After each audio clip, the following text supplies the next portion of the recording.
Hi, it's Deborah Hamilton, and today we're going to interview my dear friend Rhonda Bell of Dog Days Consulting. She is just the whiz at helping you focus your message, your brand, and have people knocking down your door no matter what pet service industry you're in. She also has a secret surprise reveal at the end, so stay till the very end because then you'll learn about NAAVR. So let's hear what Rhonda has to say.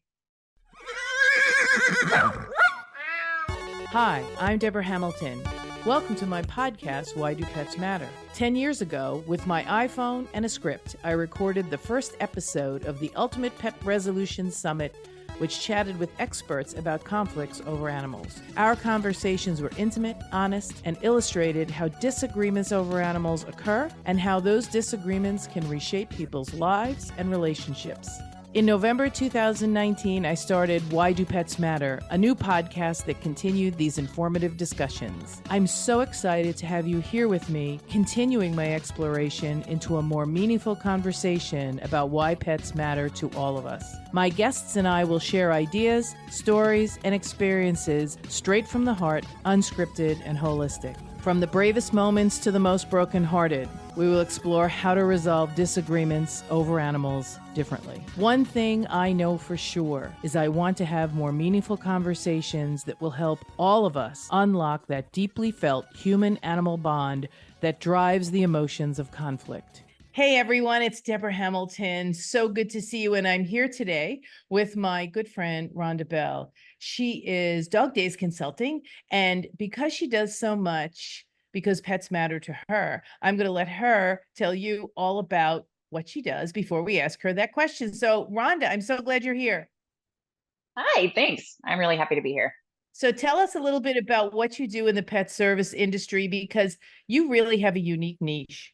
I do, and it kind of developed accidentally, but I love it. I really feel like I have found my lane in veterinary medicine, which is it's just a blessing to me. But I'm a CVPM. I managed animal hospitals for my career, got sick and had to make a transition, and I really spent time figuring out what veterinary hospitals or what we in the veterinary industry are really bad at, and that's marketing and promoting ourselves. And I am like everyone else. I don't really enjoy tooting my own horn. It's just something that makes me uncomfortable.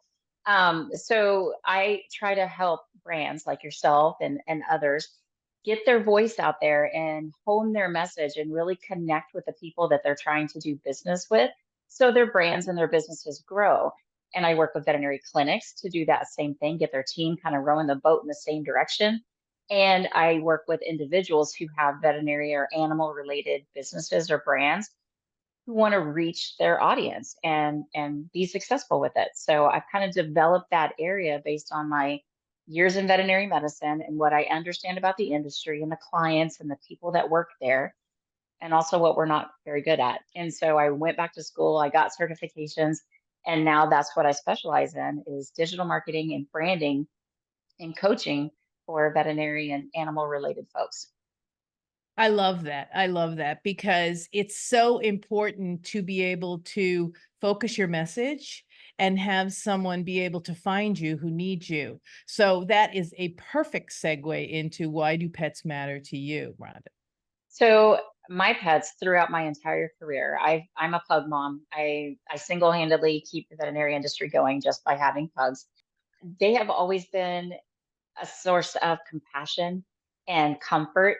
No matter where I was at in my career, if I was busy and distracted, they still loved me unconditionally. They still sought me out and showed me comfort. And when I got sick, my pugs were there laying at my feet or laying on me, just letting me know that I wasn't alone. And that's what pets to me are. They're just that little companion of support, and they always believe in you, right? Like they never falter no matter what. And just having a little being that just believes in you is just it's such a soul builder. And so that's why pets matter to me. You're always perfect to your pet, or as I have on my desk, I hope to be the person my dog thinks I am. Because Exactly. believe me, that is a high bar, and Yeah. sometimes I think I make it, And sometimes I look back on the day when he might ask to go out and go to the bathroom or go for a walk. And I'm like, not now, not now. And I'm going, oh, I am not rising to the level of good person that my dog thinks I am. Exactly. Yeah, it's just hard to be like, okay, fine, never mind. We'll go outside. Like we'll go play. Oops, Yeah, you have I that said little that out voice. loud. You have that little voice in your head that says, they really need you and they're doing this for a purpose. I have an alarm on my phone that I'm supposed to stand up 15 times a day, and that's usually at least once an hour. And when I miss one, I yell at him, "It's your fault. You didn't come over and bug me." Yeah. Oh, Looking at I me love like, that. What a what? great idea. Yeah. He goes, what? How is that my fault? Yeah. Make them your accountability partner. Exactly. He is my accountability partner who sleeps more than anybody I've ever met. But I want for our audience, because some of us are not in the veterinary field, I want you to define what CVPM is, because that is a very important role in a vet hospital.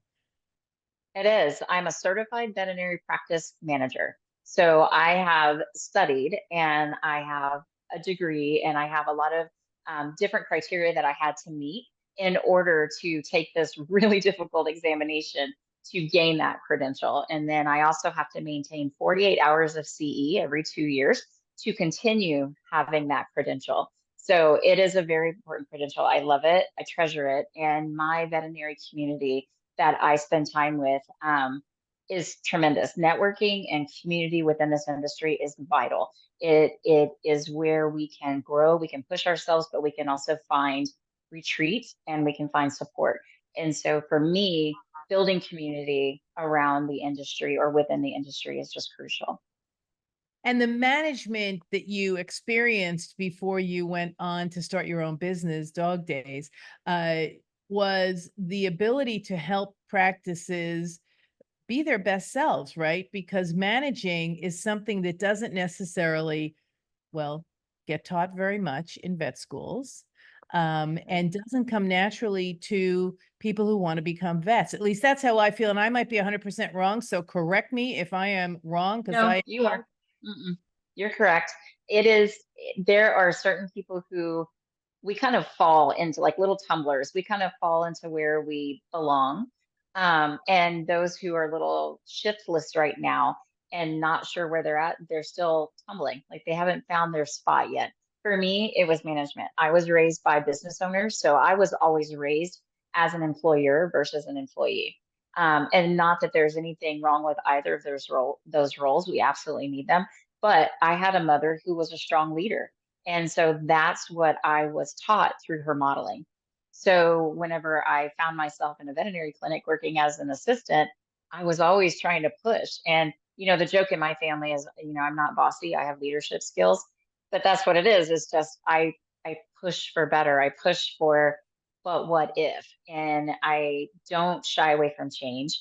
I look at it, I evaluate it. Does this practice need this? Could this practice bloom with this particular thing?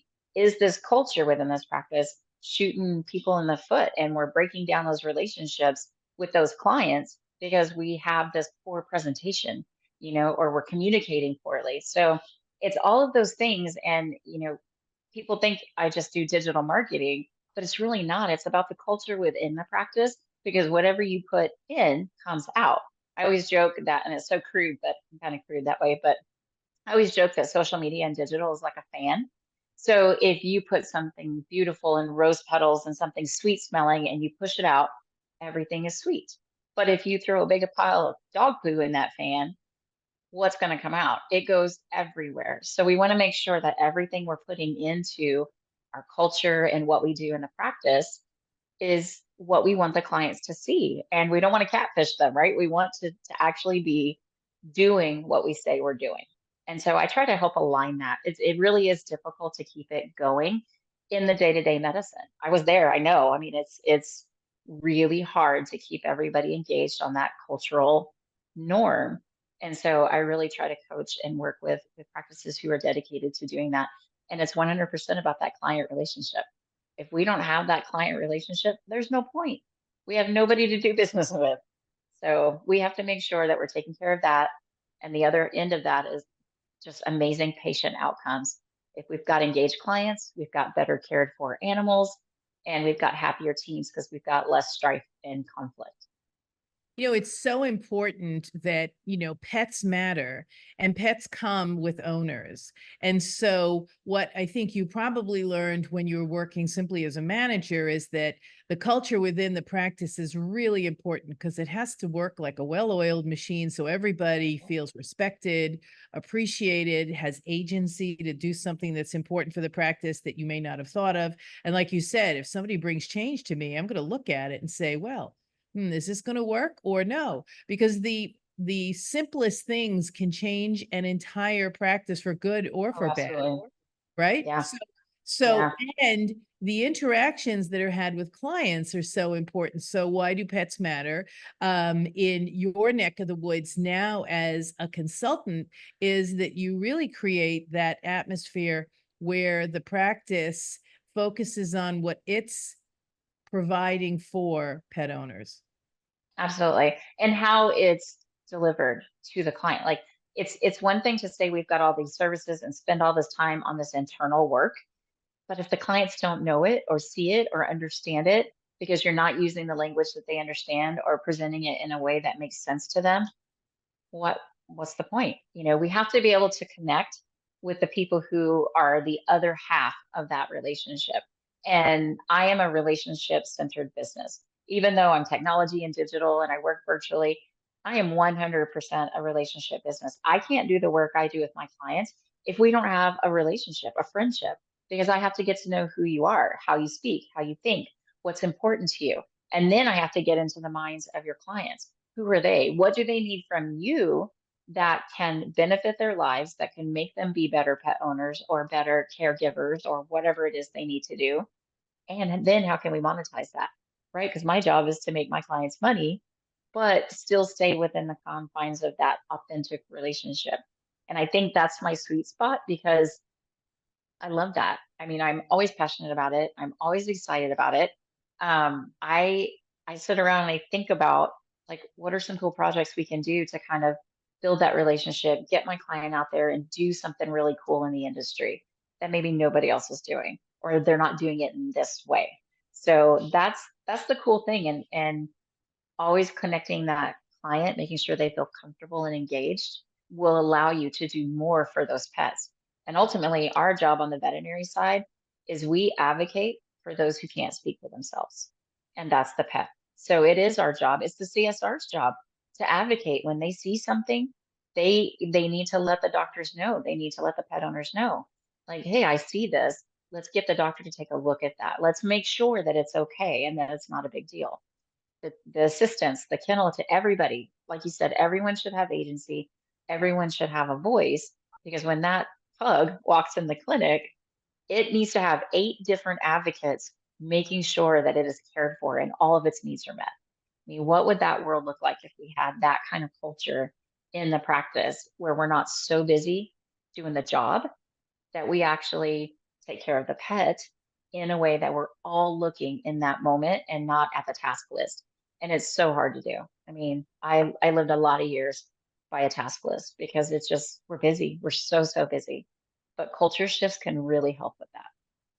It's so important when you say that everyone understands that it's really busy in a vet office. And people, I think the experience in a vet office has changed over the years, especially maybe in the last 10 or 15 years. Because of the different models that are out there. Not commenting on good, bad, or indifferent. However, there are different models, and some people really revel in, fast out. Some people like to have that long conversation. So, as a brand provider for these practices who have different practice models, how do you help them differentiate themselves from the other guy who may do it the same way they do it or may do it differently? So I actually have these worksheets that I have developed over the years, and we hammer out. If you tell me that you've got this non-traditional model and that you want to run your practice, I put you through the paces, and I really get you to dig deep as to why. Why do you want to do this? What is it you want to deliver? How are you going to set yourself apart? We dig, like we get deep, and we go through this worksheet together. And you spend time on it. You spend weeks on it and really think about the answers to those questions. And it helps you evaluate Are you serving the industry? Are you serving yourself? Are you making yourself easy to do business with? And sometimes there's a way that we can marry all of those needs with still being successful. But I want all of my clients to tell me deeply, why is it that you want to do this? And how can we make this different than what everyone else is doing? Or if you are doing something so odd, which I love working with the weirdos, I do. I have clients who are in different weird niches and I absolutely love it. But yeah, exactly. But I want to know, okay, how do we position you? How do we get the word out there and get people to understand what you do, who you do it for, and what's the outcome that they can expect from working with you? And so we work through how to do that in a way that makes sense and is, of course, affordable, because who can afford big marketing companies, right? Well, I'm so glad that you said that, because the other piece of the coin, or the flip of the coin, other side of the coin, is that coin is really driving veterinary medicine now, both on the side of avoiding it by a pet parent because it's so expensive, and trying to at least make a living wage in veterinary medicine because things have shifted so much. And I loved when you said, we want to talk to our clients. It is really hard, I think, for veterinarians to talk to clients about the cost of care in a way that engages clients as opposed to pushes them away. I don't know how you feel. It is. And honestly, I put that on the team members and I put that back on the veterinary side. Our comfort with money and our comfort with discomfort will guide how that entire conversation goes. And it is, I have had very contentious conversations that, frankly, I was scared during those conversations, very uncomfortable. Whenever I'm at my worst and getting overwhelmed and flushed, and I'm thinking about the conversations with clients who were like, it was a battle. And a lot of my colleagues in veterinary medicine know what I'm talking about. My neck gets red. Like I have visible cues that I am flustered and frustrated. So my body betrays me in what I'm trying to say and do. So I've got a big battle whenever I'm trying to communicate and negotiate and mediate. And so how we lean into those conversations and our level of confidence having those difficult conversations, one, it's a practice behavior, right? We have to practice it. We have to get our teams involved. Our CSRs need to know how to do battle, right? Our teams need to know how to do that in a way that brings it down, de-escalates it, and problem solves, because our ultimate outcome is a higher patient outcome. So not being afraid of contention, not being afraid of conflict. The only way you can remove that fear is practice and learning. And that's hard and it takes time. So we got to carve out even more time out of the practice to train. And when I talk to clinics, the first thing they tell me is like, we do 20-minute appointments, we do 30-minute appointments. Their lives are blocked off in time slots. And every time slot, I don't know if pet owners really understand, but every time slot, usually from 7:30 until 5:30, is taken. And then on top of that, we put more in because we have a drop off or we have something urgent or we have a pet that just can't wait. We understand that. And so we have to triage those. And so now we've doubled up on time slots. So that's why whenever I say we're busy, we truly are busy. I mean, there were times where I was helping in surgery, I was holding a dog, and I'm supposed to be the business person, right? But you do what you have to do to keep those patients cared for and advocated. And so that's how busy it is. And during that, you cannot lose the importance of communication. Just because you're busy, you can't stop talking or communicating or educating. That's the prime time to be doing it. Is this is what's happening right now. This is where we're at right now. I see that you need this. I will make sure that I can try to address that, or I will get back to you and let you know the update of that. That way they understand and just take them along the journey instead of leaving gaps. If you leave a hole, they will fill it with whatever's going on in here. And we're not probably not going to like that. So give them something to think about. Transparency is so key when you're having a conversation. And probably that's part of the branding that you deal with is, okay, what can you do to be more transparent for your potential clients, your current clients, so that they know what they're getting? Exactly. And how much it's going to cost? Why is that a secret? And why are we ashamed? It costs money. And that is the truth. And if you are unapologetic, not rude, but unapologetic, the clients will accept it. They'll be like, okay, this is the cost of the care. They don't get to go to Walmart and negotiate. They don't go to their mechanic and negotiate. They don't shop around and decide this, that, or the other on doctor's bills. It is what it is. So the same thing in veterinary medicine, and not to confuse anyone with be brutal or be blunt or be rude or unapologetic. No, educate them about the value of the work that you do.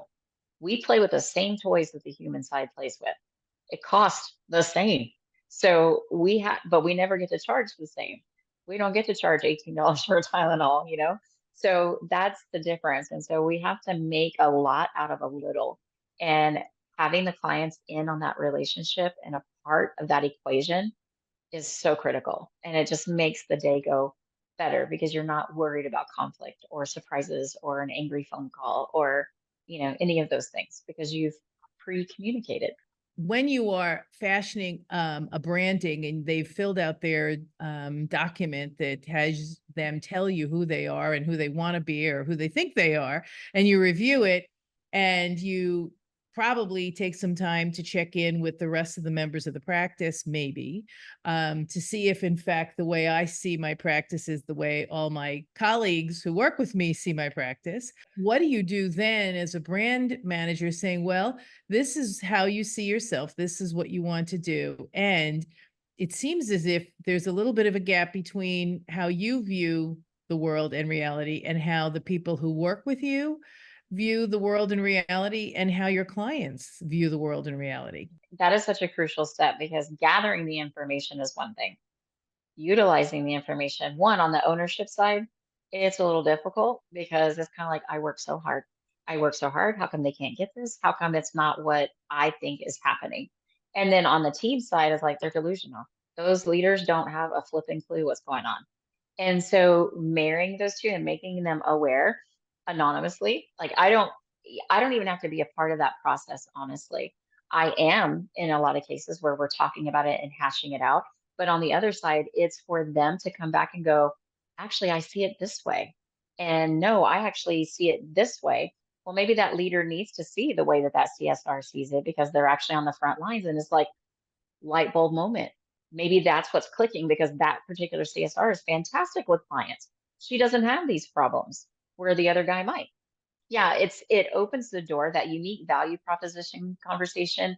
And then I do also do a brand onboarding, which is just kind of that same thing as, who are you? What do you want to do? Why does it matter? What are your goals? How do you measure authenticity? Like, how do you measure success? What does that look like?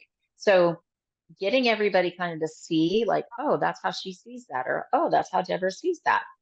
It allows you to get more.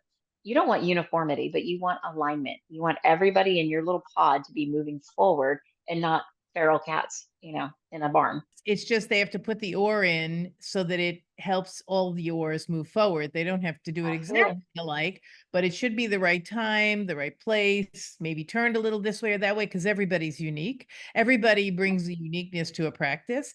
And so when you're doing the branding now, instead of the managing, capitalizing, I would think, on that uniqueness throughout the practice would be something that may or may not be something the owner appreciates, and maybe you have to talk them off the ledge or create a synergy between those that are different in the practice and the owner, to make it seem seamless in their collaborative effort to be successful. Yeah. Well, I've had to ask straight out with when I've had meetings. I do a lot of virtual meetings and virtual workshops. So I've had to ask the owners, like, are you comfortable talking with your management team in the same Zoom with you? Because And they're that going to hear answer what is you say. usually no. Yeah. Well, actually, it's yes, but, and then I know that they're filtering themselves, and that doesn't help, right? You want to be able to share, this is really what I want for my business. I want to retire a millionaire. I want to sell this and at least pocket 10 million. or whatever the case may be. And people are afraid of numbers. They're afraid of being braggadocious. Transparency. It's like, but it's my number, it's Absolutely. my practice, it's my this, it's my that.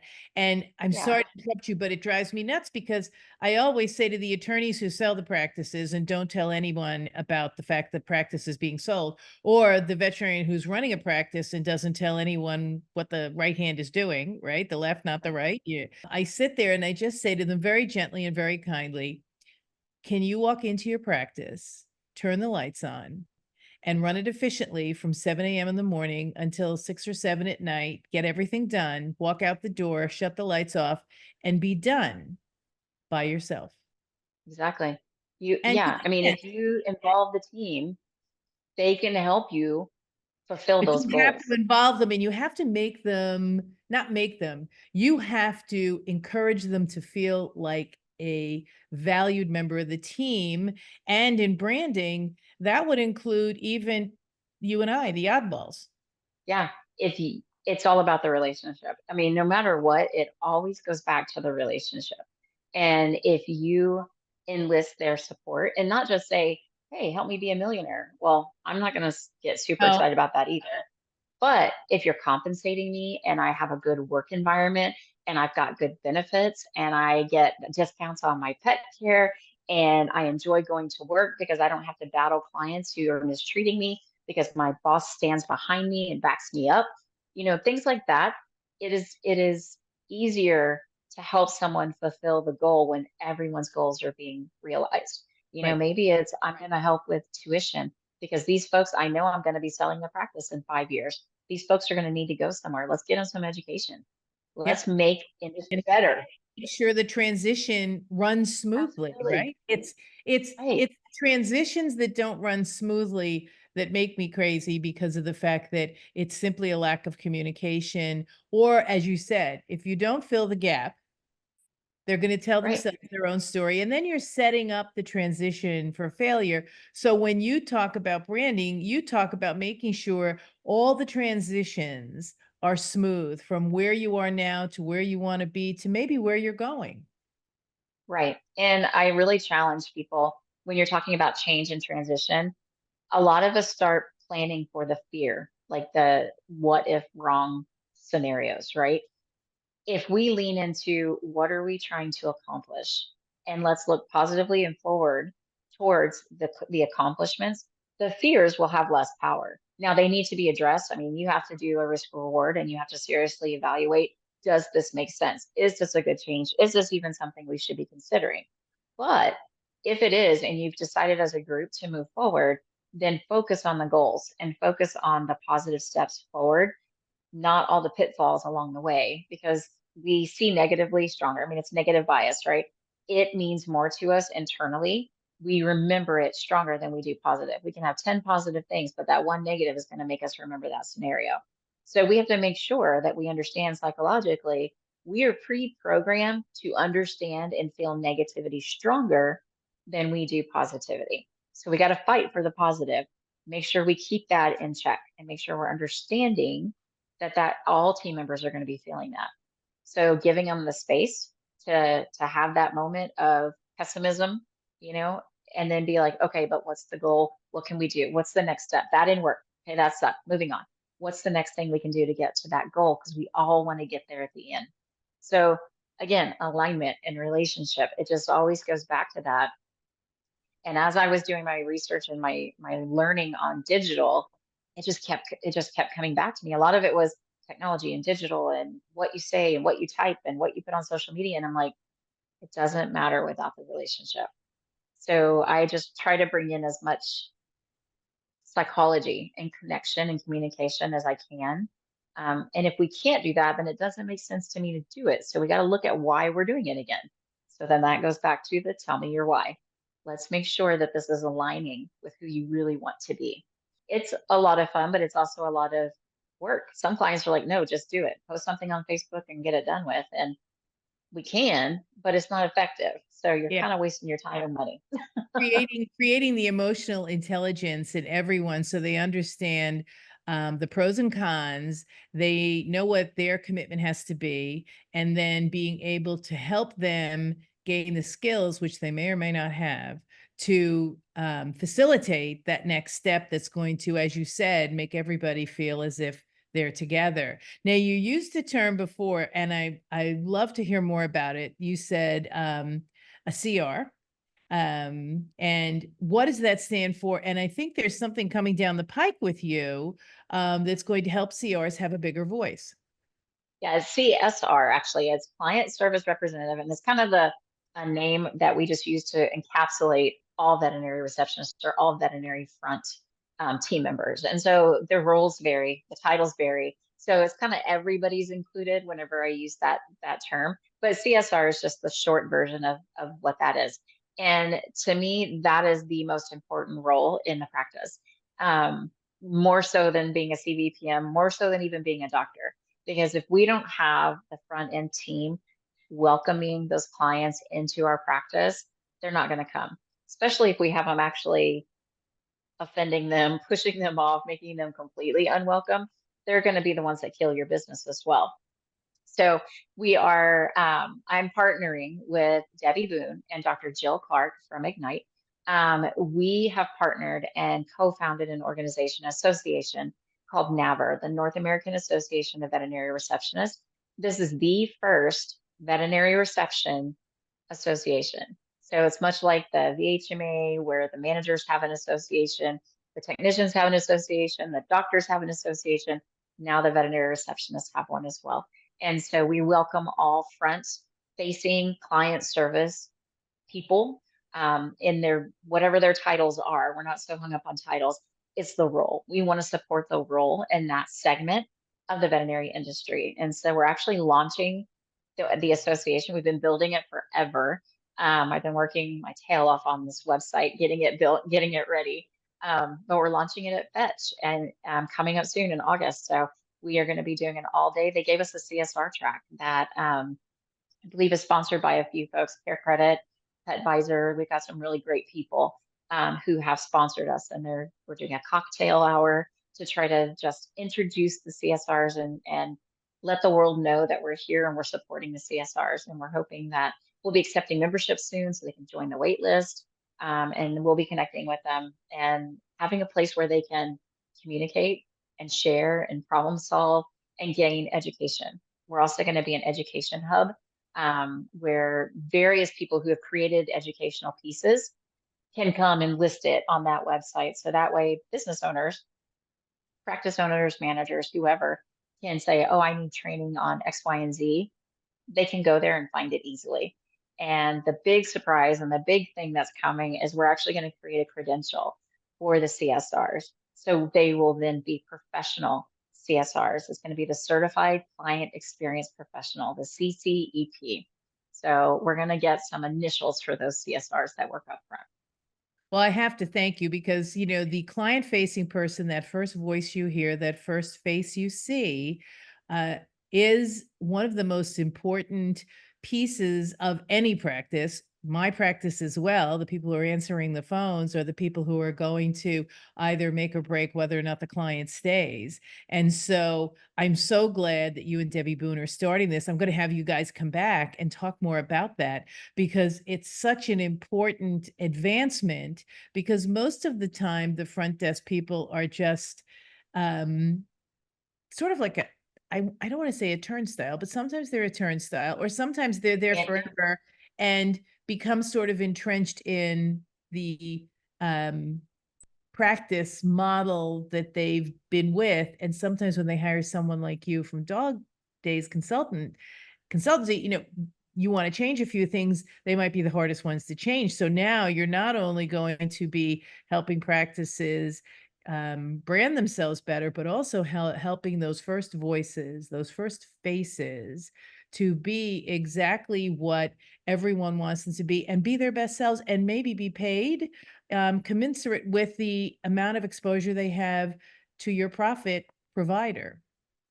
Absolutely. And if they have the education and the training that practice owners and managers can trust and know that it's quality education, we have a board that will be vetting this educational material. So it's not going to be, 40-year-old educational material that is no longer relevant. This will be current stuff that the industry is already creating and sending to us our team will be evaluating and saying, no, this is what we're going to put up there. This is fantastic. We like this, or no, this isn't. We're not going to do this. So yeah, it's a great place to have that warehouse of educational material, but also have that safe place where people can talk and share and problem solve. We're not going to get into drama. We're not going to do client bashing, because that's something that's very important to me. Our clients, that relationship is so crucial. So it's not a Facebook group where it's, a no holds barred. This is a professional organization, and the people that will be joining will be professionals. So we want to elevate that role and treat them like the professionals that they are. They are the revenue center within that practice. So we want to make sure that we have professionals sitting in those seats. And that's part of the passion and the work that we've been doing. And Dr. Jill Clark has been crucial to that role. She saw this need, but one person can't do it, right? And that's where network and community comes in. She contacted Debbie, and Debbie's like, yeah, we really need to do this. And they realized how overwhelming the job is. And so then Debbie contacted me. So it's just networking and community and relationships is what really drives our industry and what will continue to drive our industry. Well, I'm so glad that this time runs by so quickly. I'm so glad we heard about Dog Days, because that was such an important consulting piece for veterinarians to know about. And now about NAAVR, which we'll have you and Debbie back to talk about. How do people get in touch with you, Rhonda, for both consultancy, and if you want to share NAAVR now, or we can share NAAVR later, that would be great. But how would they get in touch with you, because you're such a gift to the veterinary industry? Oh, thank you. They can email me. It's Rhonda at dogdaysconsulting.com. Check out my website, dogdaysconsulting.com. I named it that because it was during the dog days of my career pivot. And so I always wanted to remember what I was doing and why. And so I came up with that name. So Dog Days Consulting, and then NAAVR is NAAVR.org. So NAAVR.org. You can go there, sign up for the wait list. We'll send out newsletters. We'll keep everybody updated, but membership is going to be opening soon. Wonderful. I'm so glad you were here, and I can't wait to have you and Debbie back to talk more about NAAVR. And everyone, until next time, why do pets matter? Because they really do make our lives whole. This is Deborah Hamilton, Hamilton Law Mediation. Speak with you soon. The Why Do Pets Matter podcast drops every Thursday and can be found on whichever platform you find your podcast. Subscribe now, invite your friends, and I cannot wait to have you join me in these conversations.